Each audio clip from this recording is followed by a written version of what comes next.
कहा ठीक है, 24 घंटा में तुम्हारा आबा जब खुलेगा तो हम आएंगे तो खोलना। प्रहलाद जी आए, 24 घंटा पर आबा खोल कर देखा तो बिल्ली अपना बच्चे को दूध पिला रही है। कहा कि ठीक परमात्मा है। विश्वास हो गया प्रहलाद को। अब विद्यालय में सैकड़ों विद्यार्थी जा रहा है विद्यालय में।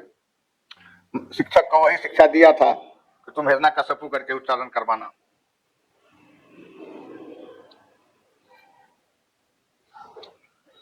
तो सब कुछ प्रहलाद के पक्ष के विद्यार्थी था, वो तो भगवान श्री राम का नाम ले रहा है, हरि हरि कर रहा है, नारायण श्री हरि नारायण।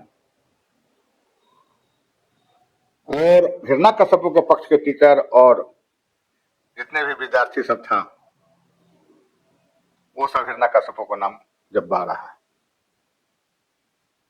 प्रहलाद को प्रताड़ित किया गया, टर्चर किया गया कि भाई तू प्रभु का नाम मत लो, हिरण्यकश्यपु का नाम उच्चारण करो।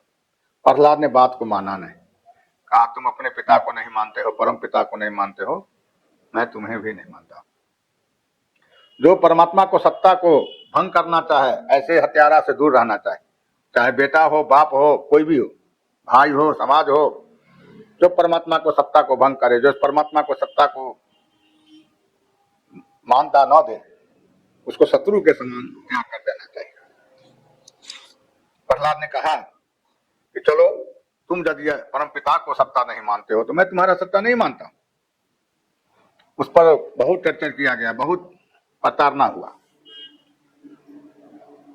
ऐसा प्रताड़ना हुआ कि घोड़े के टांग में बांध करके दौड़ाया गया, फिर उससे भी कुछ नहीं बिगड़ सका प्रहलाद को। हाथी के हसौर में जाकर के हाथी का सूर पकड़ उठा पटको, उससे भी कुछ नहीं बिगड़ सका। अंत में पत्थर पर, पहाड़ पर से फेंक दिया पानी में, उससे भी कुछ नहीं बिगड़ा। अंत में जहर खिला दिया, उससे भी कुछ नहीं बिगड़ा। अंत में जाकर के गए, कहा बहन को जो देखो इसको जो है सो अब तुम आग लगा करके जला दो, तुम्हारा प्रधान स्वरूप है चादर, तुम अपने बचने के लिए चादर डाल लो, इसको गोद में बैठा करके इसको जला दो। ऐसा भी उपाय लगा दिया, होलिका दह गई, जल गई, प्रहलाद बच गया। कहा ओ दुश्मन है, इस दुश्मन को अब हम खुद इसको तलवार से हत्या करें। बांध दिया पिलर में, मकान का पिलर में बांध दिया। कहा कि अब तुम्हारा बाप जो है, परम बाप, परम पिता श्री हरि सो कहाँ है, बुलाओ। अब प्रहलाद घबरा गया, कभी कह रहा हम में, कभी कह रहा तुम में। हमें कहा तो परमात्मा प्रहलाद के अंदर घुस गए, तुम्हें कहा तो हिरण्यकश्यपु में पहुंच गए। फिर कहते हैं हमें तुम्हें खम में, हिरण्यकश्यपु से निकल करके खंबा में, आकाश में, पाताल में। उनका मालूम ही नहीं था कि परमात्मा कहाँ रहते हैं। अंत में कहा कि प्रभु हमें तुम्हें खर्क में, भगवान जो है तो खर्क में चले गए, खंजर में।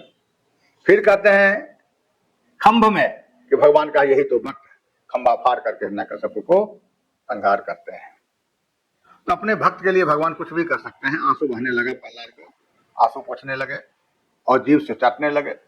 लोगों ने पूछा जीभ से क्यों चाट रहे हैं? कहा महाराज इसका इतना चोट लगा हुआ है जो मैं दर्द हरण कर रहा हूं। और आंसू प्रहलाद का बहने लगा तो भगवान पूछते हैं आंसू क्यों बह रहा है प्रहलाद, पिता का ममत है क्या? कहा नहीं महाराज, मेरा शत्रु के संहार करने के लिए आपको बहुत परिश्रम करना पड़ा, बहुत कष्ट उठाना पड़ा, इसीलिए मैं रोता हूं। ऐसे दुष्ट को भी जन्म आप देते हैं। तो यही बात है होलिका दहन। होलिका दहन का मतलब होता है, लोग कहता है सम्मत जला दो। सम्मत कब जलेगा पंडित जी? न बोल कहने वाले को पता है जो सम्मत क्या होता है, और न बताने वाले को पता है जो सम्मत क्या होता है। सम्मत को तो जलाते जलाते सबको मत को जला दिया लोगों ने। किसी में किसी को एकता रहने ही नहीं दिया। यही मूर्खता है लोगों में। कहा क्या जलाना है? तो सम्मत।